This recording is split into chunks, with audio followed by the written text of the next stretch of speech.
जय हिंद मेरे प्यारे साथियों, स्वागत करता हूं आपके अपने YouTube चैनल टारगेट हब में। मैं एसपी चौधरी एक बार फिर आपके सामने हाजिर हुआ हूं रेलवे ग्रुप डी के साइंस क्वेश्चन के साथ। जैसा कि आप सभी को पता है, हम 2018 के प्रीवियस पेपर का सॉल्यूशन कर रहे थे, जिसके अंतर्गत हमने 38 पेपर का सॉल्यूशन कर लिया है। अगर वो पीछे वाली क्लास आपने नहीं देखी है तो इस क्लास के आई बटन पर उसका लिंक मिल जाएगा, वहां से जाकर के आप पीछे वाली क्लास देख सकते हैं, या फिर आप प्ले लिस्ट में जाओगे तो कंटिन्यूस भी क्लासें आपको देखने को मिलेगी। चलिए शुरू करते हैं आज का सेशन। और आज अपन इस क्लास में 22 अक्टूबर 2018 को पहली पारी में जो पेपर हुआ था उसमें जितने भी साइंस के क्वेश्चन पूछे गए हैं उन सभी का इस क्लास में सॉल्यूशन करने वाले हैं। तो बने रहेगा हमारे साथ। जिसने भी चैनल को सब्सक्राइब नहीं किया है, सबसे पहले आप चैनल को सब्सक्राइब कीजिएगा, पास में लगे बेल आइकन को जरूर दबाइएगा, ताकि अपन जैसे ही नेक्स्ट वीडियो लेके आए तो उसका नोटिफिकेशन सबसे पहले आपके पास पहुंचे और आप तुरंत उसका लाभ उठा सको। रही बात पीडीएफ की, तो क्लासों की पीडीएफ और प्रीवियस ईयर के पेपर की पीडीएफ है वो आपको टारगेट हब एप्लीकेशन पे मिलेगा। एप्लीकेशन का लिंक आपको आई बटन पर दे रखा है, तो वहां से जाकर के आप एप्लीकेशन को डाउनलोड कीजिएगा और प्रत्येक क्लास की पीडीएफ और प्रीवियस ईयर के पेपर की पीडीएफ है वो आपको इसी एप्लीकेशन के माध्यम से मिलेगी। रही बात टेस्ट सीरीज की, तो ग्रुप डी, एनटीपीसी और एएलपी इन सभी के लिए टेस्ट सीरीज भी अपलोड कर रखी है। तो अपनी तैयारी को बेहतर बनाने के लिए आप आज से टेस्ट सीरीज ज्वाइन कर सकते हैं भी। चलिए शुरू करते हैं आज का सेशन। और आज की क्लास का पहला क्वेश्चन देखो भी आपके सामने है। कल वाली क्लास के अंदर एक क्वेश्चन है वो मिस रह गया था, अभी मैंने बोला नेक्स्ट क्लास में अपन करेंगे, तो उसके हिसाब से मैं आपके सामने आवर्त सारणी भी लेके आ गया हूं भी। इस आवर्त सारणी के हिसाब से है वो अपन वो कल वाला क्वेश्चन है वो कवर करेंगे। तो यहां पे क्वेश्चन क्या था पहले वो पढ़ लेते हैं। निम्न में से किन परमाणु संख्याओं वाले तत्वों का युग्म समान समूह है। इसका मतलब क्या है? इसका मतलब ये है भी ये जो आपको संख्याएं दे रखी है, ये जो जैसे 14 और 13 जो परमाणु संख्याएं दे रखी है, ये एक ही समूह में आनी चाहिए भी, एक ही समूह के अंदर आनी चाहिए। कहने का मतलब अगर ये आपका एक नंबर समूह है, ये टोटल 18 समूह है, जैसे यहां पे आप देख पा रहे हो इसके अंदर, तो यहां पे आपके पास ये एक है, ये दूसरा समूह है, ये तीसरा है, ये चौथा है, ये पांचवा, इस प्रकार से। अब देखो मैंने आपको क्या बताया था, मैंने आपको यह बताया था भी जब पहले आवर्त के अंदर 2 तत्व होते हैं, दूसरे आवर्त में 8 होते हैं, तीसरे आवर्त में 8 होते हैं, चौथे में 18 होते हैं और पांचवें में भी 18 होते हैं, और उसके बाद में 6 नंबर में 32 और 7 नंबर में भी 32 होते हैं। अब यहां से अपन बात करते हैं तो 14 नंबर जिसका परमाणु क्रमांक है वो कौन से आवर्त के अंदर आएगा ये आपको पता होना, कौन से समूह के अंदर आएगा ये आपको पता होना चाहिए भी। 14 नंबर जो है वो कौन से समूह के अंदर आएगा ये पता होना चाहिए। उसके बाद में आप आगे वाला है वो काउंट कर सकते हैं, कोई दिक्कत नहीं है। यहां से अपन देखें तो 14 नंबर ये देखो आपके पास में 14 और 33 के मध्य में देख लेते हैं यहाँ पे। तो आपको 14 नंबर जो परमाणु क्रमांक है वो किसका हो जाएगा भी? ये 12 हो गया, ये 13 हो गया और ये 14 हो गया। तो सिलिकॉन 14 नंबर है। अब सिलिकॉन से आप है वो आगे जाओगे तो कितना ऐड करोगे भी? ये आपका क्या है? आवर्त नंबर 1 है, ये आवर्त नंबर 1 है, ये 2 है और ये तीसरा है, यानी तीसरा आवर्त है। तीसरे से आगे आपको चौथे में जाना है, तो आगे जाने के लिए आपको कितना ऐड करना पड़ेगा? क्योंकि आपको 18 ऐड करना पड़ेगा भाई। चौथे आवर्त के अंदर 18 तत्व होते हैं, तो आपको 4 इसमें 18 ऐड करोगे तो 14 प्लस में 18 कितने हो जाएंगे आपके पास में? तो ये हो जाएगा 8 और 4 12 और 2 और 1 3, यानी 32 आना चाहिए। तो जो कि जर्मेनियम का 32 है, लेकिन वहां पे आपको क्या दे रखा है? वहां पे आपको ओनली फॉर 33 दे रखा है। तो इसका मतलब ये दोनों एक आवर्त में नहीं है, एक आवर्त में होते तो 14 और 32 ये दोनों एक आवर्त में है, सॉरी एक समूह में है, दोनों एक समूह के अंतर्गत आते, लेकिन यहां पे दोनों एक समूह के अंतर्गत नहीं है भी। उसके बाद में 13 और 31 इस वाला फंडा समझना। यहां पे 13 और 31 वाला क्या था? ये देखो, ये आपका 13 नंबर किस पे आता है? ये आपका 11 नंबर पे है, ये 12 पे है और ये आपका 13 नंबर पे है। ये आपका क्या है? 13 नंबर पे है। अब इसके अंदर क्या करना है? ये 13 नंबर एल्यूमिनियम 13 नंबर पे आता है। अब इसमें भी आपको क्या करना है? प्लस 18 करना है। प्लस 18 करोगे आप, 18 करोगे तो ये 8 और 3 11। उसके बाद में ये आपके पास में 2 और 1 3 यानी 31, यानी 31 नंबर जो कि आपका जो कि आपका गैलियम है, 31 नंबर जो कि आपका गैलियम है, ये एक ही समूह के अंतर्गत आते हैं, एल्यूमिनियम और एल्यूमिनियम और गैलियम, जो कि 13 नंबर के अंतर्गत आ रहे हैं। तो यहां पे आपके पास में 18 आपने इसमें ऐड किया है, तो देख लो भी। तो 18 ऐड किया, 13 और 18 31 बिल्कुल सही है, 13 और 18 बिल्कुल सही है, 13 और 18 जोड़ोगे 13 के अंदर तो वो 31 हो जाएगा। तो दोनों के दोनों क्या है, एक ही समूह के अंतर्गत है। उसके बाद में 11 और 20, 11 पे क्या आता है आपका, 11 पे सोडियम आता है। 11 पे आपका सोडियम आता है, जो कि यहां पे देखो, 11 पे सोडियम आता है, ये देखो। अब इसके अंदर आप कितना ऐड करोगे, ये भी 3 नंबर आवर्त में आता है, और आगे आपको जाना है कहां पे, 4 नंबर आवर्त में। इसमें कितना ऐड करोगे, क्योंकि यहां पे ये आवर्त सारणी की स्ट्रक्चर आपको याद करनी पड़ेगी भी, क्योंकि पहले इसके अंदर है वो आपके पास में 3 नंबर यानी तीसरे आवर्त के अंदर है वो आपके पास में ये इतने तत्व इसमें है नहीं भी, इतने तत्व है वो इसके अंदर है नहीं। तो इसमें आप 8 ऐड करोगे भी, 11 के अंदर 8 ऐड करोगे तो कितना आएगा, 19, यानी 19 पे आपका पोटेशियम आ गया भी। सोडियम के बाद में पोटेशियम आता है, यानी ये दोनों एक ही समूह के अंतर्गत है, सोडियम और पोटेशियम। लेकिन इसके अंदर आपको दे क्या रखा है, आपको दे रखा है ओनली फॉर क्या, 11 और 20, तो 20 तो नहीं आएगा भी, 11 और 19 है वो एक ही समूह के अंतर्गत आते हैं, तो ये नहीं होगा। उसके बाद में 12 और 30 देखो, 12 पे आपका क्या आता है, वही प्रोसेस, 12 के अंदर आपका मैग्नीशियम आता है, 12 में मैग्नीशियम आता है, तो इसमें कितना जोड़ोगे, तो 12 में आप 8 जोड़ोगे, 12 में 8 जोड़ोगे तो यहां पे आपके पास में कितना हो जाएगा, ये 20 आ जाएगा। तो 12 और 20 यानी मैग्नीशियम और कैल्शियम दोनों है वो आपके पास में क्या है, एक ही समूह के अंतर्गत आते हैं। लेकिन इसने क्या दे रखा है, इसने यहां पे दे रखा है आपका 12 और 30 दे रखा है, 12 और 30 दे रखा है, तो जो कि एक ही समूह के अंतर्गत नहीं है भी, क्योंकि 30 पे Zn जिंक, 30 पे जिंक आता है, जो कि आपका कौन से समूह के अंतर्गत है, जो कि आपका जिंक है वो 12 नंबर समूह के अंतर्गत है, और ये मैग्नीशियम है वो आपका 2 नंबर समूह के अंतर्गत है, तो दोनों एक ही समूह के अंतर्गत नहीं है भी। इस प्रकार से आपको यहां पे स्ट्रक्चर इसकी याद रखनी पड़ेगी भी, कहां पे गैप है और कहां पे गैप नहीं है भी, ठीक है। आगे चलूं मैं, तो इसके अंदर आपका राइट आंसर कौन सा हो जाएगा, फिर इसके अंदर आपका जो राइट आंसर होगा वो हो जाएगा, इसमें 2 नंबर जो ऑप्शन है वो बिल्कुल राइट आंसर हो जाएगा भी। आगे देखो भी, नेक्स्ट आपके सामने है आज की क्लास का पहला क्वेश्चन है, निम्न में से किस तत्व का आयन सबसे बड़ा है, किस तत्व का आयन सबसे बड़ा है। मैं आवर्त सारणी के ऊपर लेके चलता हूं। आवर्त सारणी देखो, आवर्त सारणी क्या बोलती है, आवर्त सारणी ये बोलती है ये आवर्त सारणी का बायां भाग है, ये आवर्त सारणी का दायां भाग है, और ये ऊपर का पार्ट है और ये नीचे का पार्ट है। तो यहां से आवर्त सारणी में आपको पता है भी, आवर्त सारणी में जब बाएं से दाईं ओर जाते हैं तो साइज क्या होता है, साइज आपका घटेगा भी, साइज है वो आपका डिक्रीज होगा, घटेगा। और जब आप ऊपर से नीचे की ओर जाते हैं आवर्त सारणी में, तो आपका जो साइज है वो इंक्रीज होगा भी, साइज है वो आपका बढ़ेगा, यहां पे साइज बढ़ेगा। ये चीजें आपको ध्यान में रखनी है।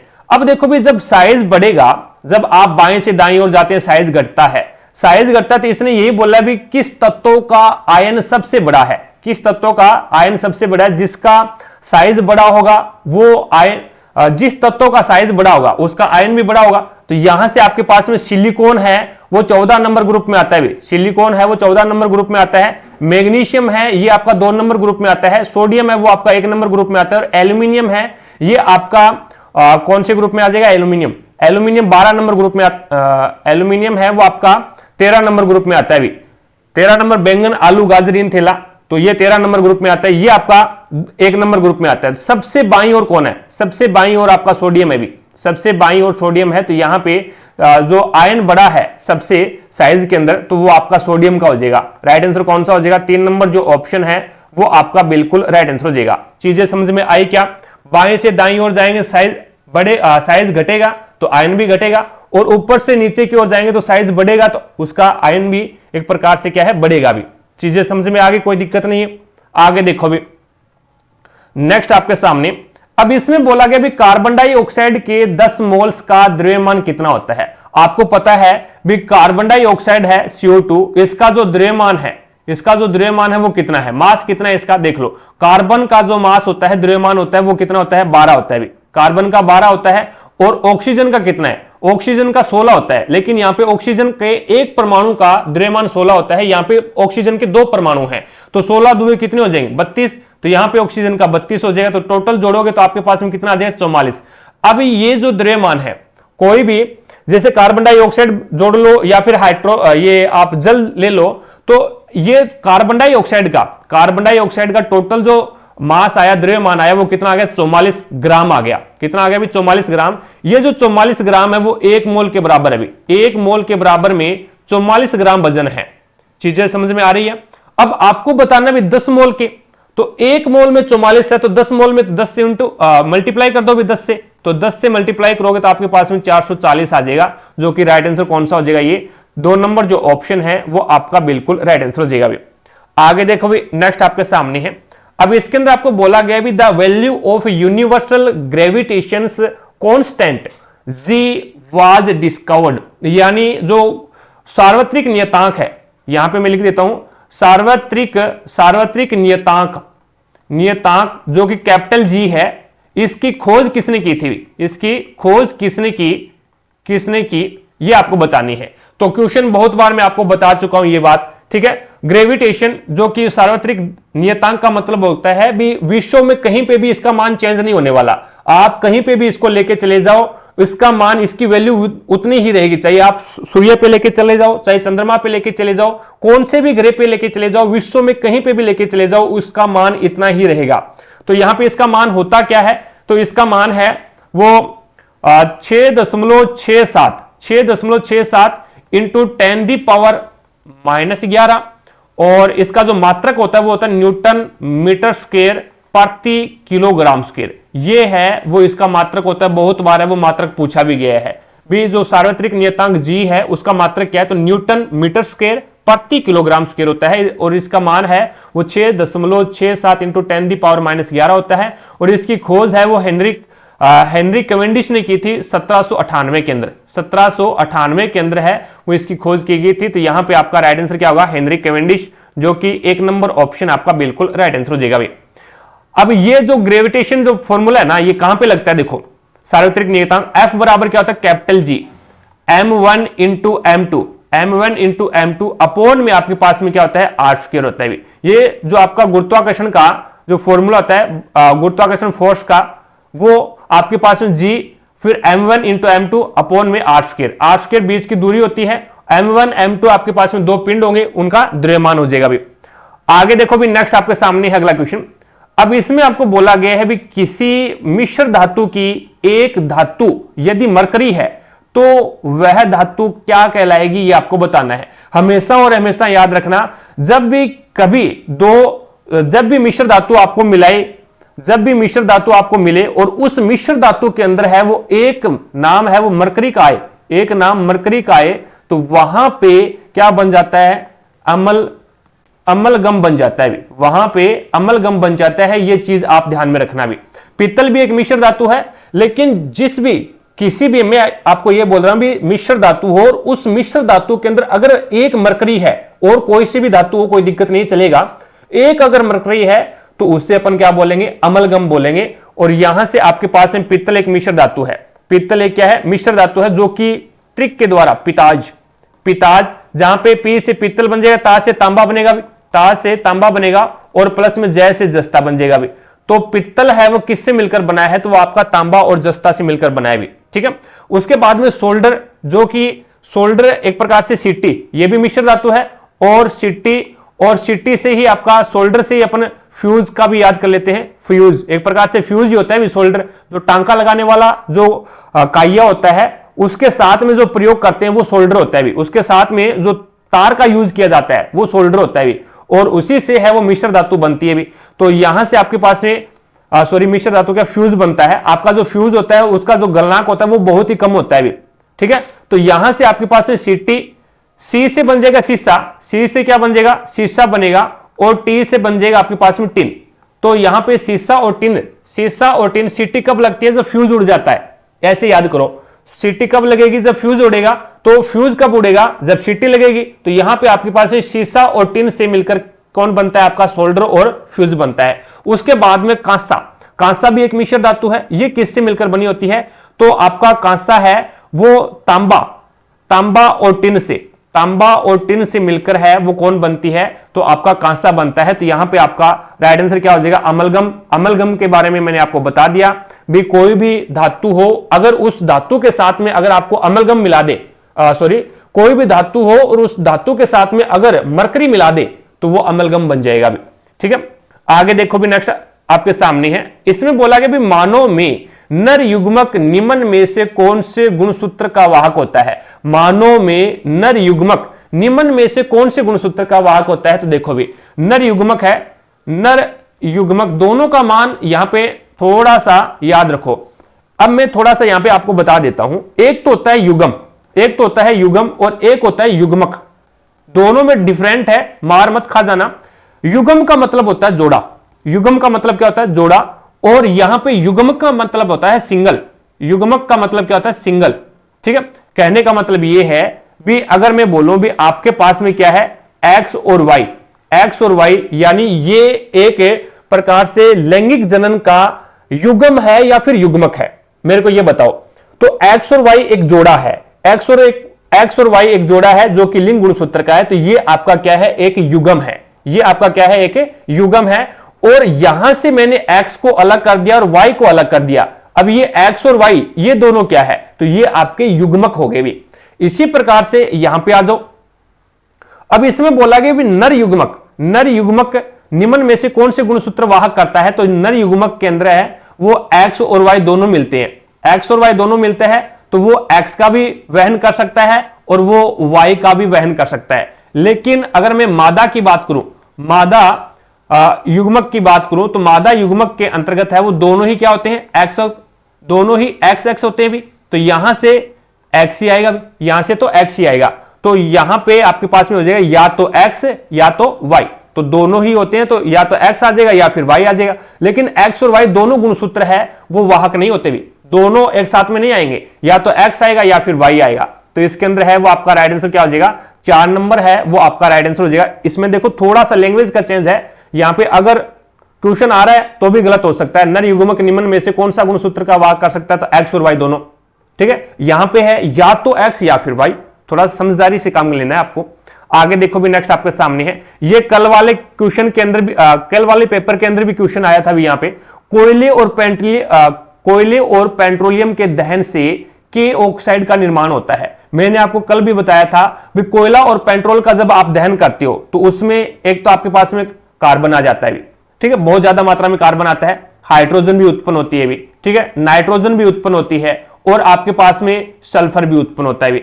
जैसे आपको बोला जाता है ना कोयला और पेट्रोल जो कि एक प्रकार से औद्योगिक गैसें हैं, औद्योगिक हैं, और जिससे क्या है कोयला और पेट्रोल है वो उद्योगों के अंदर है वो जलता है, तो वहां से क्या है भी नाइट्रोजन और सल्फर है वो ज्यादा मात्रा में निकलते भी, नाइट्रोजन और सल्फर ज्यादा मात्रा में निकलते हैं। अब जब क्या है भी हमारे वातावरण में जब बरसात होती है तो बादलों से पानी बरसेगा इस प्रकार से, और हमारे पर्यावरण में ज्यादा मात्रा में अगर नाइट्रोजन है और ज्यादा मात्रा में अगर सल्फर है तो ये क्या बनाएंगे, ये क्या बनाएंगे, ये बना लेंगे भी ऊपर से जल आएगा और यहां से आपके पास में ये ऑक्सीजन से मिलकर के क्या बना लेंगे ऑक्साइड बनाएंगे। कौन सा ऑक्साइड बनाएंगे भी, नाइट्रोजन है ये तो नाइट्रोजन डाइऑक्साइड बना लेगा, और सल्फर है ये सल्फर डाइऑक्साइड बना लेगा भी। पेट्रोल के दहन से के ऑक्साइड का निर्माण करते हैं, तो ये नाइट्रोजन के ऑक्साइड का और सल्फर के ऑक्साइड का, तो ये आपके पास में नाइट्रोजन और सल्फर के ऑक्साइड का क्या कर लिया निर्माण कर लिया। अब बादलों से पानी आया, तो बादलों से पानी आएगा तो ये क्या बना लेगा, ये पानी के साथ में मिलकर के ये यहां पे HNO3 बना लेगा भाई, नाइट्रिक अम्ल बनेगा, और ये है वो जल के साथ में मिलकर के ये बना लेगा H2SO4 बना लेगा भाई। तो ये क्या है एक प्रकार से इसे अपन बोलते हैं अम्लीय वर्षा, इसे क्या बोलते हैं अम्लीय वर्षा कहा जाता है भी, ठीक है। तो ये क्वेश्चन पूछा जाता है भी अम्लीय वर्षा में मुख्य रूप से कौन से ऑक्साइड है वो योगदान करते हैं, तो वो नाइट्रोजन डाइऑक्साइड और सल्फर डाइऑक्साइड। तो यहां पे आपके पास में एक तो हो जाएगा नाइट्रोजन और एक हो जाएगा आपके पास में सल्फर, जो कि राइट आंसर कौन सा हो जाएगा, पहला ही ऑप्शन आपका बिल्कुल राइट आंसर हो जाएगा भी। अगला क्वेश्चन देखो भी नेक्स्ट आपके सामने है, ये क्वेश्चन कल वाली क्लास के अंदर भी आया था भी। क्वेश्चन है भी गुरुत्वाकर्षण द्वारा किया गया कार्य किस पर निर्भर करता है, गुरुत्वाकर्षण के द्वारा जो किया गया कार्य है वो किसके ऊपर निर्भर करता है, तो वस्तु की क्षैतिज अवस्था में अंतर पर निर्भर करता है क्या, नहीं करता भी। उसके बाद में वस्तु की आरंभिक और अंतिम अवस्था की ऊर्ध्वाधर ऊंचाइयों के वस्तु की आरंभिक और अंतिम अवस्थाओं की ऊर्ध्वाधर ऊंचाई के अंतर पर निर्भर करता है क्या, आगे देखो नेक्स्ट है वस्तु की आरंभिक और अंतिम अवस्थाओं की गतिज ऊर्जा के अंदर है वो अंतर के ऊपर है वो निर्भर करता है क्या, तो गतिज ऊर्जा के ऊपर है वो निर्भर नहीं करता भी, गतिज ऊर्जा के ऊपर है वो ये निर्भर नहीं करेगा, ठीक है। उसके बाद में यहां पे आपके पास में है वस्तु की आरंभिक और अंतिम अवस्था में परिवर्तन के ऊपर परिवर्तन के अंतर पर निर्भर करता है क्या? तो उस पर भी निर्भर नहीं करेगा। तो ये जो गुरुत्वाकर्षण के द्वारा किया गया जो कार्य है वो ओनली फॉर निर्भर किस पे करता है? तो वस्तु की प्रारंभिक जो यहां पे एक प्रकार से ऊंचाई है और अंतिम अवस्था की जो ऊंचाई है, प्रारंभिक और अंतिम अवस्थाओं की ऊर्ध्वाधर जो ऊंचाई है उसके अंतर के ऊपर ही निर्भर करते हैं भी ये। ठीक है, तो यहां पे आपके पास में राइट आंसर कौन सा हो जाएगा? ये 2 नंबर जो ऑप्शन है वो आपका बिल्कुल राइट आंसर हो जाएगा। आगे देखो भी नेक्स्ट आपके सामने है। अब इसके अंदर आपको बोला गया है B is not a part of carpels. Carpels का मतलब होता है मादा जनन अंग का भाग नहीं है, मादा जनन अंग का भाग नहीं है, ये आपको बताना है। तो यहां पे स्टिग्मा हो गया, स्टिमन हो गया, ओवेरी हो गया और स्टाइल्स हो गया। तो यहां से अब इसके अंदर देखो भी यहां पे जो स्टिमन है ना, ये स्टिमन इसका मतलब होता है पुंकेसर। इसका मतलब क्या होता है? पुंकेसर होता है भी। तो ये जो पुंकेसर है ये नर जनन अंग है भी, ये नर जनन अंग है। बाकी आपके पास में अंडाशय है, ठीक है, वर्तिका है, वर्तिका और वर्तिकाग्र है, ठीक है, बीजांड है। ये सारे के सारे क्या होते हैं? अंडाशय, वर्तिका, वर्तिकाग्र, बीजांड, ये है वो मादा जनन अंग होते हैं भी, ये मादा जनन अंग होते हैं। ठीक है, और यहां पे नर जनन अंग पुंकेसर और स्त्रीकेसर, स्त्रीकेसर है वो मादा जनन अंग है भी, स्त्रीकेसर क्या है? मादा जनन अंग, और पुंकेसर होता है वो नर जनन अंग होता है भी। तो इसके अंदर आपका राइट आंसर होगा वो कौन सा हो जाएगा? 2 नंबर जो ऑप्शन है वो आपका बिल्कुल राइट आंसर हो जाएगा भी। अगला क्वेश्चन देखो भी नेक्स्ट आपके सामने है, where would you locate the element with electronic configuration 283 in the modern periodic table? यानी जो आधुनिक आवर्त सारणी है उसके अंदर आपको बताना है भी 2, 8 और 3, 2, 8 और 3 जिसका इलेक्ट्रॉनिक विन्यास 2, 8, 3 है वो कौन से आवर्त के अंदर आती है, ये आपको बताना है भी। 2, 8 और 3 है वो कौन से आवर्त के अंतर्गत आती है? तो यहां से देखो पहले ऑर्बिट के अंदर क्या है? 2 इलेक्ट्रॉन है, पहले ऑर्बिट के अंदर है वो 2 इलेक्ट्रॉन है। और उसके बाद में दूसरे ऑर्बिट के अंदर कितने हैं? दूसरे ऑर्बिट के अंदर 8 इलेक्ट्रॉन है, और तीसरे ऑर्बिट के अंदर है वो 3 इलेक्ट्रॉन है। तीसरे ऑर्बिट में कितने हैं? 3 इलेक्ट्रॉन है।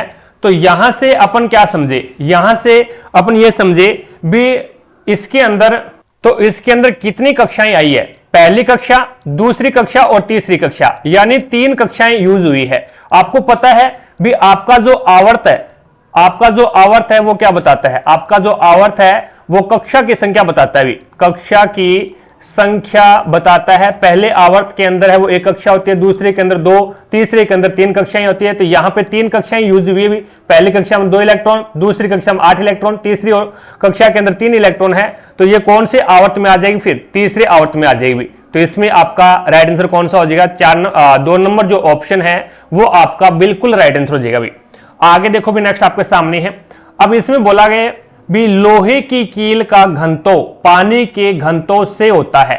लोहे की कील का घनत्व है वो पानी के घनत्व से अधिक होता है। आप यहां पे समझने की कोशिश करना भी, जिसका भी घनत्व कम होगा वो क्या होगा? वो पानी पर तैरेगी भी, वो पानी पर तैरेगी। ठीक है, तो यहां पे आपके पास में जैसे एग्जाम्पल के रूप में अगर अपन बात करते हैं तो बर्फ का घनत्व है वो पानी से कम होता है भी, बर्फ का घनत्व है वो कम होता है, जिसके कारण बर्फ है वो पानी पे तैरती है। यहां पे लोहा है, लोहे की जो कील है वो पानी में डूब जाती है भी, लोहे की जो कील है वो पानी में डूब जाती है। तो इसका मतलब क्या हुआ? लोहे का जो घनत्व है वो क्या है? ज्यादा है। लोहे का घनत्व है वो ज्यादा है, जिसके कारण है वो यहां पे पानी का घनत्व है वो कम है भी, पानी के घनत्व कम है और लोहे का घनत्व ज्यादा, तो लोहा है वो पानी के अंदर है वो डूब जाएगा भी। तो यहां पे आपके पास में लोहे की कील का घनत्व है वो पानी के घनत्व से अधिक होता है भी, अधिक होता है। तो यहां पे आपका राइट आंसर क्या होगा? 3 नंबर जो ऑप्शन है वो आपका राइट आंसर हो जाएगा भी। ठीक है, थोड़ा सा बाहर से नॉइज आ रहा होगा भी, तो साइड में शादी है जिसके कारण है वो पटाखे चल रहे हैं भी, तो इसीलिए थोड़ा मोटा साउंड आ सकता है भी।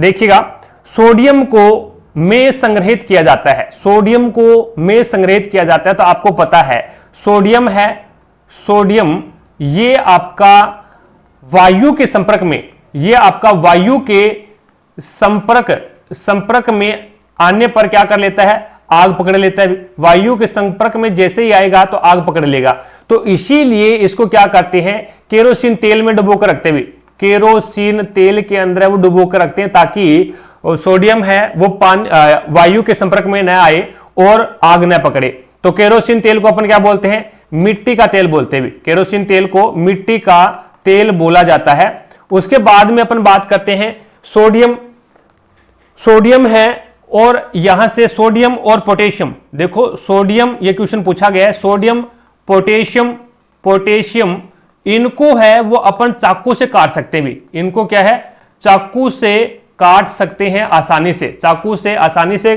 काटने वाले जो धातुएं हैं वो सोडियम और पोटेशियम है। उसके बाद में अपन बात करते हैं सोडियम और पोटेशियम, सोडियम और पोटेशियम है ये आपकी ठंडे जल के साथ में भी अभिक्रिया करती हुई, ठंडे जल के साथ में, ठंडे जल के साथ में भी अभिक्रिया करती है, ये चीज भी आप ध्यान में रखना। ये आपका ALP 2024 और टेक्नीशियन ग्रेड 3 2024 के अंदर क्वेश्चन पूछा गया है भी।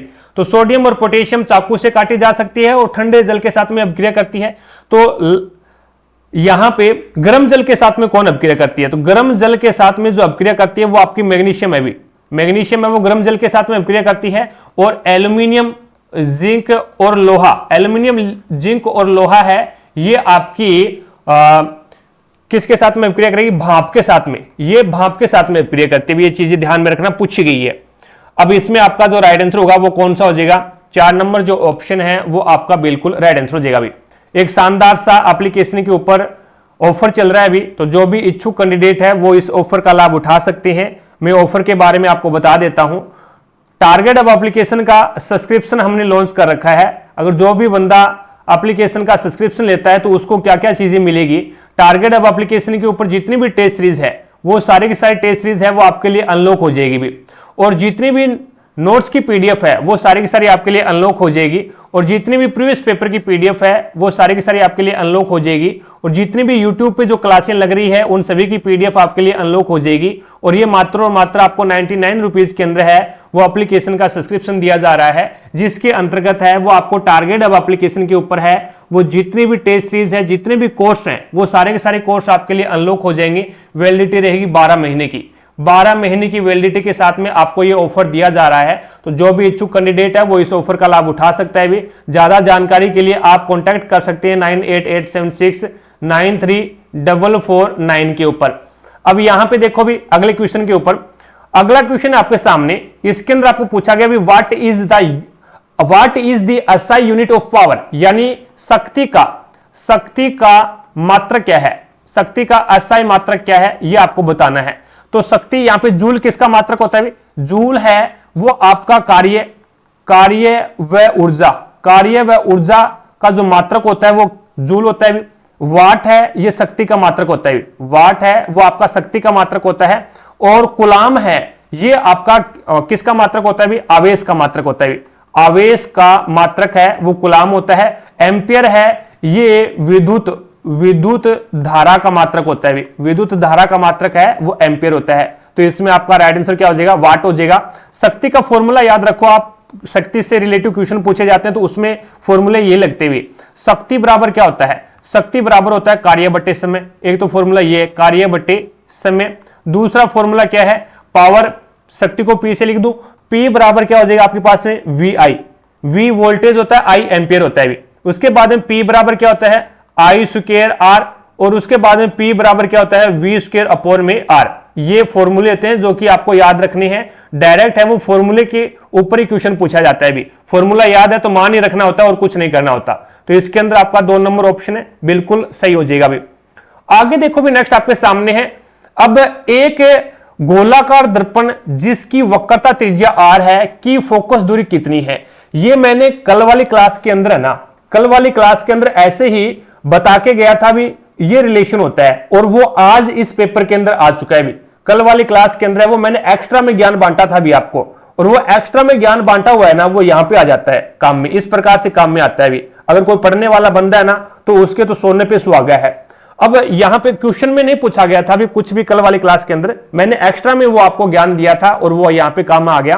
गोलाकार जो दर्पण है जिसकी वक्रता, त्रिज्या और फोकस दूरी के मध्य में रिलेशन बताना आपको। मैंने क्या बताया था भी, जो वक्रता त्रिज्या है जिसे आर से शो करते हैं, वक्रता त्रिज्या है वो फोकस दूरी की दुगुनी होती है। वक्रता त्रिज्या है वो फोकस दूरी की दुगुनी होती है। तो अपन आर बराबर 2f लिख सकते हैं, आर बराबर है वो 2f लिख सकते हैं। जैसे कोई भी आप गोलीय दर्पण ले लो, ये गोलीय दर्पण है, ये क्या है, मुख्य x है, यहां पे ये पोल ध्रुव है, ये आपका f हो जाएगा और जो कि फोकस है, ठीक है। f को अपन कैपिटल से लिखते हैं और ये आपके पास में क्या है, सेंटर बिंदु वक्रता केंद्र है भी, ये आपका वक्रता केंद्र है जिसे C से शो करते हैं। अब देखो भी, अब यहां पे आपके पास में है भी ध्रुव से लेकर के और फोकस के मध्य की जो दूरी है वो क्या है, फोकस दूरी होती है जिसे स्मॉल f से शो करते हैं भी। और ध्रुव से लेकर के वक्रता त्रिज्या, ध्रुव से लेकर के वक्रता केंद्र तक जो दूरी होती है उसे अपन क्या बोलते हैं, वक्रता त्रिज्या बोलते हैं, जिसे r से शो करते हैं। ये जो आपका f है, जो फोकस होता है, ये क्या होता है, मिड पॉइंट होता है किसका, ध्रुव और वक्रता केंद्र का। ध्रुव और वक्रता केंद्र का मिड पॉइंट है वो फोकस होता है भी, ठीक है। तो ये जो दूरी है वो इसकी आधी होगी भी, जो फोकस दूरी है वो वक्रता त्रिज्या की आधी हो जाएगी और वक्रता त्रिज्या है वो फोकस दूरी की दुगुनी हो जाएगी। एक तो रिलेशन ये बन गया। अब फोकस दूरी के पदों में आपको लिखना है, तो फोकस दूरी बराबर क्या हो जाएगा, तो ये हो जाएगा r/2। फोकस दूरी बराबर क्या हो जाता है, तो वक्रता त्रिज्या को आधा कर दो तो फोकस दूरी के बराबर हो जाएगा, और वक्रता त्रिज्या के बराबर क्या होता है, तो फोकस दूरी को दुगुना कर दो भी। तो यहां पे आपके पास में राइट आंसर कौन सा हो जाएगा, ये पूछा क्या है, पूछा आपको इसके अंदर ये बोला गया है कि फोकस दूरी कितनी होगी, तो फोकस दूरी है वो r/2 होगी भी, फोकस दूरी है वो r/2 होगी। राइट आंसर कौन सा हो जाएगा इसके अंदर, 3 नंबर जो ऑप्शन है वो आपका बिल्कुल राइट आंसर हो जाएगा भी। आगे देखो भी, नेक्स्ट आपके सामने है। अब इसमें बोला गया भी 11 वोल्टेज के विभवांतर वाले दो बिंदुओं के बीच 4 कूलाम के चार्ज को प्रवाहित करने में कितना काम किया गया है, ये आपको बताना है। देखो भी, यहां से आपके पास में कूलाम दे रखा है, वोल्टेज दे रखी है, एक कार्य पूछा है आपको, क्या है, काम पूछा है। तो कार्य का फॉर्मूला क्या होता है, कार्य का सारा के सारे फॉर्मूले लिख दूं मैं, यहां पे कोई दिक्कत नहीं है। कार्य बराबर होता है बल इंटू विस्थापन, बल इंटू विस्थापन होता है, ठीक है। उसके बाद में यहां से थोड़ा सा गहराई में जाए ना, कार्य का फॉर्मूला तो W बराबर में क्या होता है, एफ डी कोस थीटा होता है, एफ डी कोस थीटा होता है। थोड़ा सा गहराई में जाए तो मैंने फिजिक्स के अंदर आपको ये चीजें करवा रखी है, फिजिक्स के अंदर है वो, मैंने बढ़िया तरीके से आपको रिवीजन करवा रखा है इस चीज का, एफ डी कोस थीटा। यहां से आपके पास में क्या निकला, अब दूसरा फॉर्मूला निकल के आएगा कार्य का, वो क्या होगा, कार्य बराबर होता है शक्ति इंटू समय, इससे भी आप है वो कार्य निकाल सकते हो। तीसरा फॉर्मूला क्या होगा कार्य का, कार्य बराबर होता है mgh। अगर द्रव्यमान दे रखा है, गुरुत्वीय त्वरण दे रखा है और हाइट दे रखी है तो भी आप है वो कार्य निकाल सकते हैं। तो इतने फॉर्मूले हैं, और भी फॉर्मूले हैं, कौन सा बच गया एक जो कि अपने इसमें काम में आने वाला है। तो W बराबर क्या होता है, VQ, W बराबर होता है आपका VQ, जो कि इसी आपके क्वेश्चन के अंदर काम आएगा। तो कार्य बराबर आपको पूछा है, V कितना है, 11 है, इंटू यहां पे Q कितना है, कूलाम कितना है, तो 4 है। तो आपके पास में कितना हो जाएगा, 44 जूल। कार्य कितना आ जाएगा, 44 जूल आ जाएगा। राइट आंसर कौन सा हो जाएगा, ये 4 नंबर जो ऑप्शन है वो आपका बिल्कुल राइट आंसर हो जाएगा भी, ठीक है। चीजें समझ में आई, कोई दिक्कत नहीं है। आगे देखो भी, नेक्स्ट आपके सामने है। अब इसके अंदर आपको बोला गया है भी 10 kg की एक वस्तु जब भूमि से 7 मीटर की ऊंचाई पर हो तब उसमें निहित ऊर्जा कितनी होगी, दिया गया है। गुरुत्वीय त्वरण आपको 9.8 मीटर प्रति सेकंड दे रखा है। यहां से देखो भी, आपके पास में ज्ञात क्या करना है, पहले ये देख लो, ऊर्जा ज्ञात करनी है आपको। ऊर्जा का फॉर्मूला होता है, आपको दे क्या रखा है, पहले वो देखो, ज्ञात क्या करना है, ऊर्जा दे क्या रखा है, एक तो किलोग्राम दे रखा है यानी द्रव्यमान दे रखा है, एक आपको क्या है, हाइट दे रखी है, एक आपको हाइट दे रखी है, और आपको गुरुत्वीय त्वरण दे रखा है। तो यहां पे कौन सी निहित ऊर्जा स्थित है, तो निहित ऊर्जा कितनी है, तो इसका मतलब आपको पोटेंशियल एनर्जी याद करनी है। यहां पे पोटेंशियल एनर्जी है जिसे अपन स्थितिज ऊर्जा बोलते हैं, ठीक है, जो कि स्थितिज ऊर्जा फॉर्मूला क्या होता है, mgh। तो यहां से आपके पास में मान रख दो बस, ओनली, और कुछ नहीं करना है इसमें। 7 इंटू 9.8, तो ये हो जाएगा आपके पास में 70 इंटू 9.8। तो यहां से 0 और उसके बाद में 56, 5 और 63 और 5 कितने हो जाएंगे, 68। तो एक के बाद में दशमलव लगेगा, तो यहां से आपके पास 686 और ये आ जाएगा जूल के अंदर, 686 जूल। राइट आंसर कौन सा हो जाएगा इसके अंदर? ये आपका 4 नंबर जो ऑप्शन है वो आपका बिल्कुल राइट आंसर हो जाएगा भी। ठीक है, साथ साथ में क्लास को लाइक करते रहिए, शेयर करते रहिए भी अपने सभी दोस्तों के साथ में।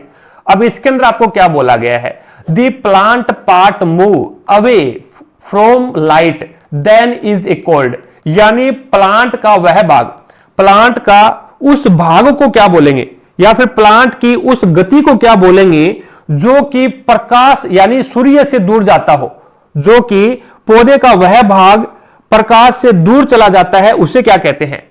तो यहां पे मैं हिंदी लिख देता हूं इसका, ठीक है, कोई मेरे जैसा भी है। पौधे का वह भाग, पौधे का वह भाग जो, पौधे का वह भाग जो प्रकाश से दूर जाता है, प्रकाश से दूर जाता है, उसे क्या कहते हैं, उसे क्या कहा जाता है, यह आपको बताना है।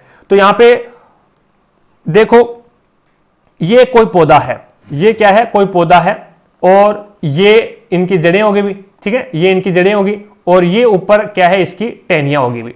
अब देखो भी सूर्य आपका यहां पे है, सूर्य है वो आपका यहां पे है, यहां से ये जो जड़ें हैं वो नीचे की ओर गति करेगी भी। जड़ें क्या करेगी, नीचे की ओर गति करेगी भी, पानी की ओर।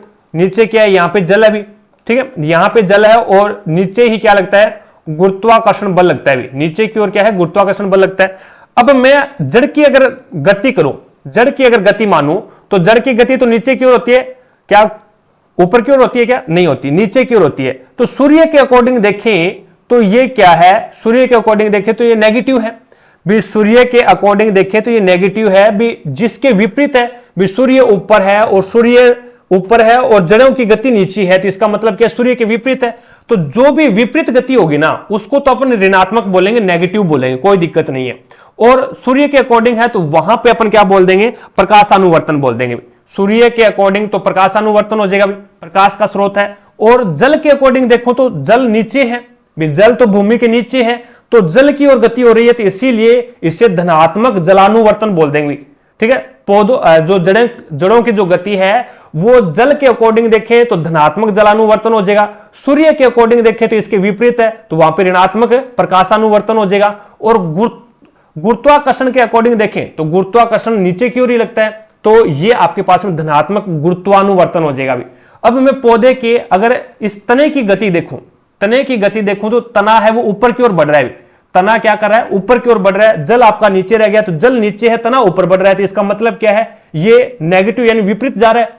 तो जल के अकॉर्डिंग देखेंगे तो ये आपके पास में क्या हो जाएगा, जल ऋणात्मक जलानुवर्तन हो जाएगा भी, जल के अकॉर्डिंग ऋणात्मक जलानुवर्तन। गुरुत्वाकर्षण के विरुद्ध देखेंगे तो भी ये क्या हो जाएगा, ऋणात्मक गुरुत्वानुवर्तन हो जाएगा। लेकिन प्रकाश के अकॉर्डिंग देखेंगे, सूर्य के अकॉर्डिंग, तो सूर्य ऊपर है और ऊपर की ओर वृद्धि हो रहा है, तो इसका मतलब ये धनात्मक धनात्मक प्रकाशानुवर्तन हो जाएगा भी। इस प्रकार से आपको बताना है। तो इसने बोला भी पौधे का वह भाग जो प्रकाश से दूर जाता है, इसका मतलब सूर्य से दूर जा रहा है, तो सूर्य से दूर जा रहा है तो ऋणात्मक तो नाम आएगा, और सूर्य को फिर क्या बोलेंगे, प्रकाशानुवर्तन। तो ऋणात्मक नेगेटिव फोटोट्रोपिज्म यानी नेगेटिव ऋणात्मक प्रकाशानुवर्तन बोलेंगे। तो यहां पे आपके पास में राइट आंसर कौन सा हो जाएगा, ये 4 नंबर जो ऑप्शन है वो आपका बिल्कुल राइट आंसर हो जाएगा भाई। चीजें समझ में आई क्या? आगे देखो भी, नेक्स्ट आपके सामने है। अब प्रत्येक पेपर के अंदर वो ये क्वेश्चन पूछा जा रहा है, और मैं वही आपको दोबारा से दोहराऊंगा। अगर मेरे फिजिक्स के नोट्स है तो उसके अंदर एक सारणी बना रखी है भी, वो सारणी रट लो। दूसरी मैं बोलूंगा, अगर आपके पास में 9th की जो साइंस की एनसीईआरटी किताब है उसके अंदर है वो ध्वनि का चैप्टर है, उस ध्वनि के चैप्टर के अंदर है वो ये सारणी बना के दे रखी है, तो आप उसमें से भी याद कर सकते हैं भी। अब देखो भी, स्टील में ध्वनि की गति है वो 5960 सेंटीमीटर पर सेकंड है, सेंटीमीटर पर सेकंड नहीं होता, अभी मीटर प्रति सेकंड होता है, ठीक है। उसके बाद में निकल में ध्वनि की चाल है वो मीटर प्रति सेकंड तो दे रखा है, लेकिन निकल के अंदर 6240 नहीं होता, भी 6240 नहीं होता। सबसे ज्यादा ध्वनि की चाल है वो एल्यूमिनियम में होती है, सबसे ज्यादा ध्वनि की चाल किसमें होती है, एल्यूमिनियम में होती है, कितनी, 6420 मीटर प्रति सेकंड होती है। उसके बाद में निकल में होती है, उसके बाद में निकल के अंदर होती है, कितनी होती है, तो 60-40 मीटर प्रति सेकंड। और उसके बाद में आपके पास में स्टील, उसके बाद में स्टील आता है कितना 5960 मीटर प्रति सेकंड, और उसके बाद में लोहा आता है। लोहे में ध्वनि की जो चाल है वो कितनी होती है 5950 मीटर प्रति सेकंड। और बताऊं तो यहां पे ये आप वायु में मान लो, वायु के अंदर ध्वनि की चाल है वो कितनी होती है तो 346 मीटर पर सेकंड, और ऑक्सीजन की अगर मैं बात कर लूं तो 316 मीटर प्रति सेकंड। ये चीजें आपको ध्यान में रखनी है अभी, ठीक है।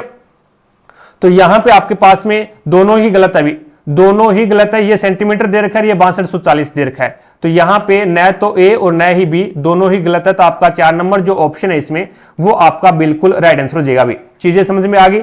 ध्वनि एक क्या है, ध्वनि एक यांत्रिक ऊर्जा है। ध्वनि एक क्या है, यांत्रिक तरंग है। ये यांत्रिक तरंग है, और यांत्रिक तरंगों को अपन क्या बोल सकते हैं, अनुदैर्ध्य तरंग बोल सकते हैं। अनुदैर्ध्य तरंग कहा जाता है। अनुदैर्ध्य तरंग है तो इसका मतलब क्या है, इससे माध्यम की आवश्यकता होती है। माध्यम की आवश्यकता होगी, और बगैर माध्यम के ये नहीं चल सकती भी, ठीक है।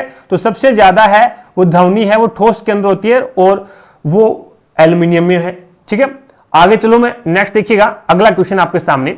इसमें आपको बोला गया है भी यहां से 12 केजी द्रव्यमान की कोई वस्तु एक नियत ऊंचाई पर स्थित है। वस्तु की स्थितिज ऊर्जा 600 जूल है। वस्तु की भूतल से ऊंचाई कितनी है, अगर गुरुत्वीय त्वरण आपको 10 मीटर पर सेकंड दे रखा है, यह आपको बताना है। देखो भी आपको स्थितिज ऊर्जा है वो कितनी दे रखी है, तो वो दे रखी है आपको 600 जूल, और आपको पता है फॉर्मूला क्या होता है इसका, इसे अपन पोटेंशियल एनर्जी बोल सकते हैं, और बराबर में आपके पास में क्या आ जाएगा mgh। इसका मान कितना है 600 है, बराबर में m का मान कितना है 12 केजी है, g का मान कितना है 10 है, और h आपको क्या है ज्ञात करनी है भी। तो बराबर से दूसरी साइड में भेज दो, तो h बराबर में आपके पास में कितना आ जाएगा, तो 600 अपॉन में 12 इंटू 10, तो 0 से 0 और 12 5 60, तो आपके पास में कितना आ जाएगा, ये आपके पास में कितना आ जाएगा भाई, ये आ जाएगा h का मान है वो 5 मीटर स्क्वायर तो नहीं आएगा भाई, h का मान मीटर में बताना है, h यानी हाइट बतानी है आपको, तो 5 मीटर आ जाएगा भाई, माइनस में नहीं है। ये आपके पास में पहला ही ऑप्शन हो जाएगा भाई, पहला ही ऑप्शन है वो आपका बिल्कुल राइट आंसर हो जाएगा भाई, ठीक है। आगे देखो भी नेक्स्ट। अब इसमें बताया गया है भी समय के साथ किसी वस्तु का वेग दिखाने वाले ग्राफ को क्या कहते हैं। समय के साथ में कोई वस्तु है उसका वेग है वो समय के साथ में दिखाया जाता है, वेग है वो समय के साथ में दिखाया जाता है। तो इसका मतलब क्या हो गया अभी, इस प्रकार से है, तो यहां पे आपका क्या आएगा, वेग आएगा, और ये आपके पास में क्या आएगा, समय आएगा भी। तो समय के साथ में जो वेग दिखाया जाता है उसे वेग समय ग्राफ बोलते हैं, वेग समय ग्राफ कहा जाता है। तो ये आपके पास में वेग समय ग्राफ हो जाएगा। अगर वेग और गति में रिलेशन बताया गया तो वो वेग गति ग्राफ हो जाएगा भी, वेग और दूरी के अंदर है तो वेग और वेग दूरी ग्राफ हो जाएगा भी, ठीक है। तो इसमें आपका राइट आंसर क्या होगा, 2 नंबर ऑप्शन हो जाएगा भी। आगे देखो भी नेक्स्ट आपके सामने है, ए solution content 43 gram of common salt, यानी आपको दे रखा है भी जो आपका विलेय है, जो आपके पास में विलेय है वो कितना है 43 ग्राम नमक है भी, 43 ग्राम नमक है, और वाटर कितना आपके पास में जिसे अपन बोलते हैं विलायक, जिसे अपन क्या बोलते हैं विलायक, कितना है 320 ग्राम है भी। अब आपको क्या ज्ञात करना है, आपको द्रव्यमान प्रतिशत ज्ञात करना है भी, द्रव्यमान प्रतिशत ज्ञात करना है, और प्रत्येक क्लास के अंदर है वो एक प्रश्न पूछा जाता है। द्रव्यमान प्रतिशत का फॉर्मूला क्या होता है, द्रव्यमान प्रतिशत का फॉर्मूला आपका ALP 2024 और टेक्नीशियन 2024 के अंदर क्वेश्चन पूछा गया है। तो ये आपके पास में हो जाएगा जिस प्रकार से द्रव्यमान प्रतिशत बराबर आपके पास में हो जाएगा विलेय का द्रव्यमान अपॉन में विलयन का द्रव्यमान, और इनटू आपके पास में क्या आ जाएगा 100। तो विलेय का द्रव्यमान कितना है 43 है, और विलयन का द्रव्यमान कितना है, विलयन होता क्या है, तो विलयन बराबर में आपके पास में होता है विलेय की मात्रा प्लस में विलायक की मात्रा। तो यहां पे जोड़ दो भी, 320 में 43 जोड़ोगे तो ये आपके पास में कितना आ जाएगा 3, और यहां से आपके पास में 2 और 4 6, और ये आ जाएगा आपके पास में 3, तो 363। I am right, okay. यहां पे आपके पास में इंटू लगा दो 100, तो 4300 के अंदर है वो मैं भाग दे के देख लेता हूं भी 363 का, 4300 डिवाइड बाई 363, तो ये आपके पास में 11.84 आ रहा है, 11.84 आ रहा है, ये इतना, तो 11.84% में आएगा भी, ग्राम नहीं आएगा। ये देखो 11.85 ग्राम दे रखा है, ये नहीं होता, 11.84 या फिर 85 एक ही बात है। तो ये आपके पास में राइट आंसर कौन सा हो जाएगा, 4 नंबर जो ऑप्शन है वो आपका बिल्कुल राइट आंसर हो जाएगा भी। आगे देखो भी, नेक्स्ट आपके सामने है, आगे आपको बोला गया भी human skin is made up human skin is made up of, तो यानी मनुष्य की जो त्वचा है, मनुष्य की त्वचा किस उत्तक की बनी है, किस उत्तक की बनी होती है, ये आपको बताना है, किस सेल की बनी होती है। तो एपिडर्मल सेल से, या फिर यहां पे आपके पास में कनेक्टिव टिश्यू, या फिर परमानेंट टिश्यू, या फिर पेरेनकाइमा। पेरेनकाइमा है ये आपका मनुष्य में नहीं होता, ये पौधे का भी पेरेनकाइमा है, ये पौधे का उत्तक है भी, ये पौधे के अंदर पाया जाता है भी, ठीक है। उसके बाद में परमानेंट टिश्यू, जो स्थायी टिश्यू है, जो स्थायी उत्तक होते हैं, ये स्थायी उत्तक भी पौधे के अंदर होते हैं भी, ये भी क्या है, पौधों के अंदर पाए जाते हैं स्थायी उत्तक। स्थायी उत्तक को फिर हमने पौधों में 2 बार डिवाइड किया था भी, एक तो सरल स्थायी उत्तक होते हैं, एक जटिल स्थायी उत्तक। सरल स्थायी उत्तक के अंतर्गत कौन से आते हैं, पेरेनकाइमा, कोलेनकाइमा और स्थूलकोण उत्तक, स्क्लेरेनकाइमा। उसके बाद में आपका जटिल स्थायी उत्तक के अंतर्गत है, वो हमने जाइलम और फ्लोएम के बारे में पढ़ा था भी। तो परमानेंट टिश्यू है, ये भी क्या है, पौधे का उत्तक है। उसके बाद में कनेक्टिव टिश्यू, और ये आपके पास में एपिडर्मल, जिसे अपन क्या बोलते हैं, एपिडर्मल सेल्स, या फिर तो इसके अंदर है वो कनेक्टिव टिश्यू, इसका मतलब हो गया स्योंजी उत्तक। ये आपका क्या है, स्योंजी उत्तक। तो स्योंजी उत्तक के अंतर्गत क्या आता है, स्योंजी उत्तक के अंतर्गत है वो आपका, एक तो आ जाएगा तरल स्योंजी उत्तक जिसमें रुधिर आ जाता है भी, और उसके बाद में अस्थि है, उपास्थि है, ठीक है, और वसाम्य उत्तक है। ये सारे के सारे है वो आपके कनेक्टिव टिश्यू के अंतर्गत आते हैं, यानी स्योंजी उत्तक के अंतर्गत आते हैं, जो कि नहीं होगा भी। आपको पूछा गया क्या है भी, जो मानव की जो स्किन त्वचा है वो किससे बनी है, तो मानव की जो स्किन यानी त्वचा है वो एपिडर्मल सेल से बनी है। एपिडर्मल सेल क्या होती है भी, त्वचा की सबसे बाहरी परत होती है भी, त्वचा की जो सबसे बाहरी परत पे पाई जाने वाली जो कोशिकाएं होती है वो आपकी एपिडर्मिस कोशिकाएं होती है भी, ठीक है। तो एपिडर्मिस सेल से ही क्या है, मानव की त्वचा बनी है। तो यहां पे आपके पास में राइट आंसर कौन सा हो जाएगा, 1 नंबर ऑप्शन है ना, वो आपका इसमें बिल्कुल राइट आंसर हो जाएगा भाई, ठीक है। जो सुरक्षा प्रदान करती है भी, मानव त्वचा को सुरक्षा प्रदान करती है और जल प्रतिधारक के लिए जिम्मेदार होती है भी ये। आगे देखो भी, नेक्स्ट आपके सामने है अगला क्वेश्चन।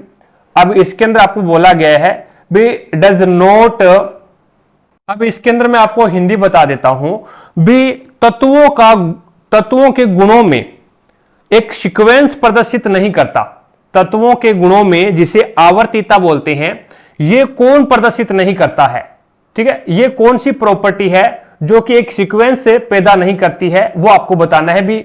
जो तत्वों की जो आवर्त सारणी है, उस आवर्त सारणी के अंदर है वो एक सीक्वेंस से कौन नहीं चलता, वो आपको बताना है। तो यहां से अपन बात करते हैं, तो एन का मतलब होता है न्यूट्रॉन और प्रोटॉन। न्यूट्रॉन और प्रोटॉन का जो अनुपात है, वो न्यूट्रॉन और प्रोटॉन का जो अनुपात है, अगर इनका योग करेंगे, न्यूट्रॉन प्लस में प्रोटॉन क्या होते हैं, तो ये द्रव्यमान होता है भी, ये आपका द्रव्यमान होता है। और आवर्त सारणी के अंदर द्रव्यमान का तो कतई नहीं चलती भी, आवर्त सारणी के अंदर है वो द्रव्यमान की तो कतई ही नहीं चलती। क्यों नहीं चलती, क्योंकि मेंडलीफ की आवर्त सारणी थी, उसके अंदर द्रव्यमान की नहीं चली।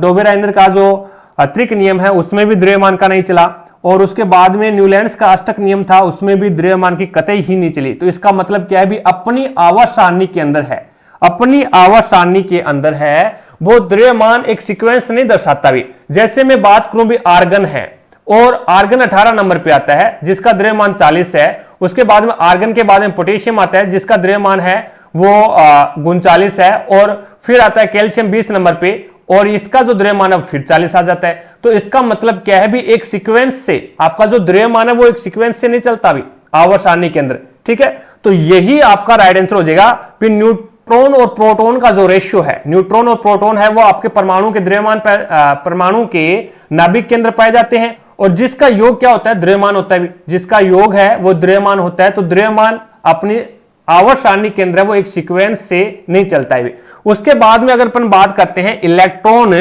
इलेक्ट्रॉन यहां पे एफिनिटी, इलेक्ट्रॉन एफिनिटी, यानी इसे अपन बोल सकते हैं। अब ये आपके पास में क्या है, इसका मान इसको बोलते हैं इलेक्ट्रॉन बंधुता। इलेक्ट्रॉन बंधुता, इलेक्ट्रॉन बंधुता है, ये क्या है? इलेक्ट्रॉन बंधुता, जब आप किसी भी एलिमेंट के अंदर, किसी भी एलिमेंट के अंदर है वो इलेक्ट्रॉन एक प्रकार से इलेक्ट्रॉन ग्रहण करते हैं, किसी भी इलेक्ट्रॉन जोड़ते हैं, तो उससे होने वाली जो उत्पन्न होने वाली जो ऊर्जा है वो आपकी इलेक्ट्रॉन बंधुता कहलाती है।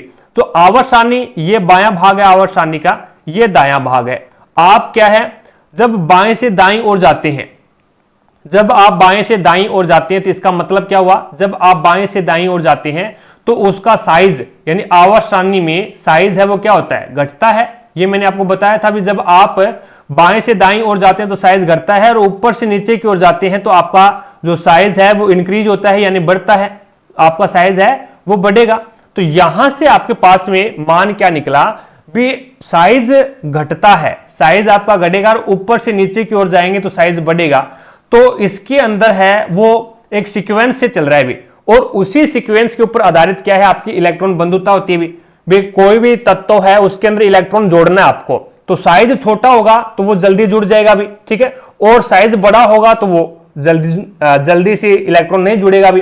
तो इसका एक प्रकार से एक सीक्वेंस के अंदर चलेगी भी, ये नहीं है भी एक में कम हो जाएगा एक में ज्यादा हो जाएगा, ये सिस्टम है वो यहां पे नहीं होगा। उसके बाद में अपन बात करते हैं विद्युत धनात्मकता की। अगर मैं बात करूं विद्युत इलेक्ट्रॉन पॉजिटिविटी, यानी विद्युत धनात्मकता।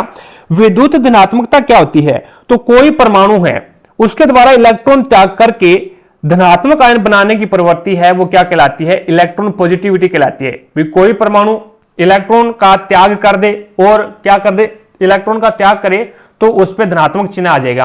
तो जब आप बाएं से दाईं ओर जाते हो, बाएं से दाईं ओर जाते हो तो धात्विक गुण घटता है, ये चीज ध्यान में रखना। धात्विक गुण है वो घटेगा।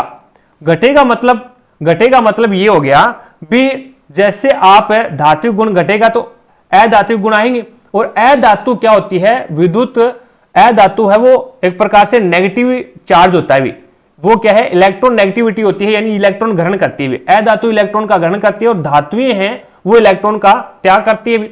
और ऊपर से नीचे की ओर जाते हैं तो धात्विक गुण बढ़ता है भी, ऊपर से नीचे की ओर जाते हैं तो धात्विक गुण बढ़ता है। तो इसमें भी क्या है, एक प्रकार से ये एक सीक्वेंस से चलती है। उसके बाद में एटॉमिक साइज की अगर मैं बात करता हूं, परमाणु आकार या फिर परमाणु त्रिज्या, तो बात तो वही आ गई भी साइज वाला। बाएं से दाईं ओर जाएंगे तो साइज बढ़ेगा, और ऊपर से नीचे की ओर जाएंगे तो साइज क्या है, बाएं से दाईं ओर जाएंगे तो साइज घटेगा, और ऊपर से नीचे की ओर आएंगे तो ये भी आपका साइज बढ़ेगा। तो ये भी एक प्रकार से एटॉमिक साइज है, ये भी आपका क्या है, एक प्रकार से सीक्वेंस दर्शाता है, एक निश्चित सीक्वेंस के अंदर चलता है भी। ये नहीं है भी आप जैसे ऊपर से नीचे की ओर जा रहे हैं तो यहां पे अगर सोडियम है तो उसका एक प्रकार से आकार बड़ा हो गया, फिर पोटेशियम का कम हो गया, उसके बाद में आप आगे जाओगे तो यहाँ पे रुबिडियम आएगा तो उसका आकार है वो फिर बड़ा हो गया, नहीं, एक सीक्वेंस से चलेगा भी। तो इसीलिए इसके अंदर न्यूट्रॉन और प्रोटॉन वाला ये जो फंडा है ना, ये आपका राइट आंसर हो जाएगा इसके अंदर, ये है वो एक सीक्वेंस से नहीं चलता भी। आगे देखो भी, नेक्स्ट आपके सामने है। अब इसके अंदर आपको बोला गया है भी, एक कण जिस पर 4/3 मीटर प्रति सेकंड स्क्वायर का त्वरण आरोपित है, तीसरे सेकंड में अपनी स्थिर स्थिति से कितनी दूरी तय करेगा, ये आपको बताना है। तीसरे सेकंड के अंदर बताना है भी आपको, 3 सेकंड तक नहीं बताना, तीसरे सेकंड के अंदर, ओनली तीसरे सेकंड के अंदर है वो कितनी दूरी है वो कवर करेगा, ये आपको बताना है। देखो भी, आपको दूरी ज्ञात करनी है तो न्यूटन की गति का दूसरा नियम लागू कर दो। सेकंड लॉ क्या बोलता है, एस बराबर होता है यू टी प्लस में हाफ ए टी स्क्वायर, ये होता है। यू क्या होता है आपका प्रारंभिक वेग होता है, टी समय होता है, ए एक्सीलरेशन होता है। तो मैं क्या करता हूं, मैं पहले 3 सेकंड तक उसने कितनी दूरी तय की वो निकाल लूं, और उसके बाद में मैं 2 सेकंड तक उसने कितनी दूरी तय की वो निकाल लूं, और फिर 3 में से 2 माइनस कर दूं, तो मेरे पास में तीसरे सेकंड में, ओनली तीसरे सेकंड में उसने कितनी दूरी तय की है वो मेरे पास में आ जाएगी। तो यहां से देखो S बराबर क्या हो जाएगा, इसने क्या बोला, स्थिर कंडीशन से, स्थिर स्थिति से दूरी तय करता है, तो इसका मतलब प्रारंभिक वेग यानी u का मान है वो आपके पास में 0 है। तो ये फॉर्मेट आपका पूरा 0 हो गया। उसके बाद में 1/2 प्लस में आपके 1/2 प्लस का तो निशान लगाना ही नहीं है, 1/2 एक्सीलरेशन का मान कितना है, तो एक्सीलरेशन का मान है 4/3 और इंटू टी समय कितना है 3 सेकंड तक आपको निकालना है, तो 3 का स्क्वायर है तो इसका मतलब 9 आ जाएगा। इसको 3 से 3 बार कट करोगे, 2 से 2 बार कट करोगे तो ये आपके पास में कितना आ गया 6 मीटर आ गया। यानी 3 सेकंड में उसने टोटल 6 मीटर दूरी तय की। उसके बाद में अब मैं निकालूं सेकंड कंडीशन के अंदर है वो आपकी 2 सेकंड में, तो 2 सेकंड में निकालेंगे तो आपके पास में क्या आ जाएगा 1/2 इंटू यहां से आपके पास में एक्सीलरेशन कितना है 4/3 है और अब आपके पास में टाइम कितना है, अब आपको 2 सेकंड लेना है। 2 का स्क्वायर कितना आ जाएगा 4, तो यहां से 2 से ये आपका 2 बार कट हो गया और ये हो जाएगा 8/3। अब 2 सेकंड में उसने है वो 8/3 मीटर की दूरी तय की और 3 सेकंड में उसने है वो 6 मीटर की दूरी तय की, तो 6 में से है वो आप 8/3 माइनस कर दो भी, तो एलसीएम आ जाएगा आपके पास में 3, तो ये हो जाएगा आपके पास में 6 18 माइनस में 8, तो आपके पास में मान कितना आ जाएगा 10/3। तो ये 10/3 मीटर की दूरी है वो उसने तीसरे सेकंड, ओनली तीसरे सेकंड के अंदर कवर की है। तो राइट आंसर इसमें कौन सा हो जाएगा 2 नंबर ऑप्शन हो जाएगा। आगे देखो भी नेक्स्ट आपके सामने है अगला क्वेश्चन।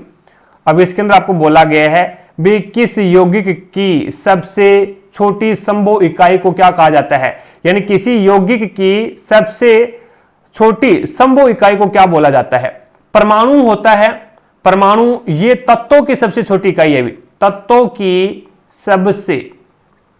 सबसे छोटी इकाई, सबसे छोटी इकाई कौन सी है, तो तत्वों की सबसे छोटी इकाई है वो परमाणु होता है। परमाणु के अंदर प्रोटॉन और न्यूट्रॉन होता है। उसके बाद में अणु है ना, अणु है वो आपका यौगिक की, ये यौगिक की सबसे छोटी इकाई है। ये चीज ध्यान में रखना भी, अगर आपसे बोल दे भी तत्वों की सबसे छोटी इकाई कौन सी है तो परमाणु है, और यौगिक की सबसे छोटी इकाई कौन सी है अणु है। न्यूट्रॉन है वो आपका उदासीन होता है, कहां पे मिलेगा परमाणु के नाभिक के अंदर मिलेगा, और नाभिक होता है वो परमाणु के अंदर होता है जिसमें प्रोटॉन और न्यूट्रॉन है वो आपको पाए जाते हैं। तो यहां से आपके पास में राइट आंसर कौन सा हो जाएगा 2 नंबर ऑप्शन आपका बिल्कुल राइट आंसर हो जाएगा। भी आगे देखो भी नेक्स्ट आपके सामने है। अब इसके अंदर आपको बोला गया भी which one of the following is correct of rhizoid, यानी राइजोइड के लिए कौन सा है वो सही है ये आपको बताना है। तो राइजोइड के लिए कौन सा सही है भी, तो यहां से राइजोइड क्या हो जाएगा राइजोइड है ये आपके किस में आते हैं, पहली बात तो ये राइजोइड है वो आपके काउंट होते हैं ब्रायोफाइटा में। राइजोइड किस में आते हैं, तो ये ब्रायोफाइटा, राइजोइड है वो ब्रायोफाइटा वर्ग के अंतर्गत आते हैं। ठीक है, ब्रायोफाइटा वर्ग के अंतर्गत आते हैं जिसमें कवक आता है, जिसमें सवाल आते हैं। अब उसके बाद में यहां से पहला आपके लिए है भी दे आर मल्टी सेलुलर, ये बहुकोशिकीय होते हैं। बिल्कुल सही है भी, बहुकोशिकीय होते हैं, ये बात तो सही है भी। जो आपके राइजोइड है ये बहुकोशिकीय भी होते हैं और एक कोशिकीय भी होते हैं, दोनों बात सही है भी। ये बहुकोशिकीय होते हैं और एक कोशिकीय भी है, इसने बहुकोशिकीय बोला है। They are multicellular compound of multiple tissue that, यानी इसने बोला है भी ये बहुकोशिकीय होते हैं लेकिन इसमें क्या है एक प्रकार से हमेशा कई उत्तक मिलते हैं भी, ये बात गलत है। इसमें क्या है मल्टी टिश्यूज मिलते हैं ये बोल रहा है भी, इसमें मल्टी टिश्यूज है वो नहीं मिलते, ये बात गलत है। ये बात मैं मानता हूं भी ये बहुकोशिकीय भी है और एक कोशिकीय भी है, लेकिन इसने बोला भी मल्टी टिश्यूज दैट, यानी इस ये है भी हमेशा, लेकिन हमेशा कई इसके अंदर है वो नहीं पाए जाते भी, कई उत्कों से यानी मल्टी सेलुलर से मल्टी टिश्यूज से मिलकर बनाइए, मल्टी टिश्यूज से मिलकर है वो ये नहीं बनता भी, ये बात गलत है इसमें। ठीक है, उसके बाद में इसने बोला भी they have well defended stem root and leaves. आपको मैंने पहले ही बता दिया भी राइजोइड है वो ब्रायोफाइटा वर्ग के अंतर्गत आते हैं और ब्रायोफाइटा वर्ग के अंदर है वो न तो तना मिलता, न रूट मिलती, न पत्ती मिलती, लेकिन जड़ जैसी संरचना मिलती है जिसे मूलावास बोलते हैं भी। ठीक है, तो ये बात भी गलत है भी, इसमें स्टेम भी नहीं मिलता, इसमें तना भी नहीं मिलता और इसके अंदर जड़ भी नहीं मिलती और इसके अंदर पत्तियां भी नहीं मिलती भी। ठीक है, लेकिन ये बोलता है ये आपको दे रखा भी इसके अंदर पाया जाता है, तो ये बात गलत है।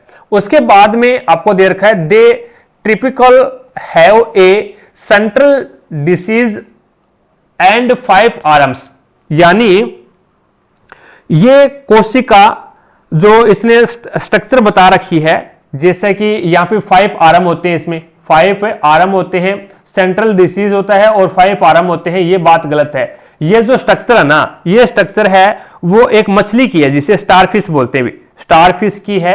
ये संरचना है वो स्टारफिश की है, ये रोइजोइड की संरचना नहीं बता रखी इसने, ठीक है, तो ये बात गलत हो जाएगी। उसके बाद में दे गेट अचेट विद सब स्ट्रोम with the help of plant, यानी इसने दे रखा है भी वे पौधे के आधार से जोड़े में मदद करते हैं, वे पौधों के किसी आधार से जोड़ने में मदद करते हैं और कुछ मामलों में पानी और खनिज को अवशोषित करते हैं भी। तो ये बात है वो इसके अंदर है वो बिल्कुल सही है भी, ये बात है वो राइजोइड की बिल्कुल सही है भी। वो एक पौधों को क्या करते हैं भी, आधार से, पौधों को किसी आधार से जोड़ने का कार्य है वो रोइजोइड करते हैं, तो ये बात सही है। बाकी सारी की सारी गलत है भी इसमें, ठीक है।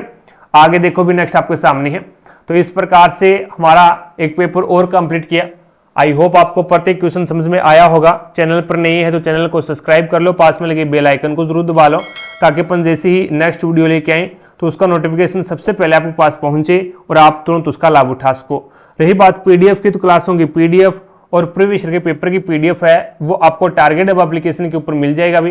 एप्लीकेशन का लिंक आई बटन पर दे रखा है, तो वहां से जाकर के आप एप्लीकेशन को डाउनलोड कीजिएगा और प्रत्येक क्लास की पीडीएफ और प्रीवियस ईयर के पेपर की पीडीएफ है वो आपको इसी एप्लीकेशन के माध्यम से मिलेगी। तो आज की क्लास में इतना ही, भी मिलेंगे अपन नेक्स्ट क्लास में। तब तक के लिए जय हिंद, जय भारत।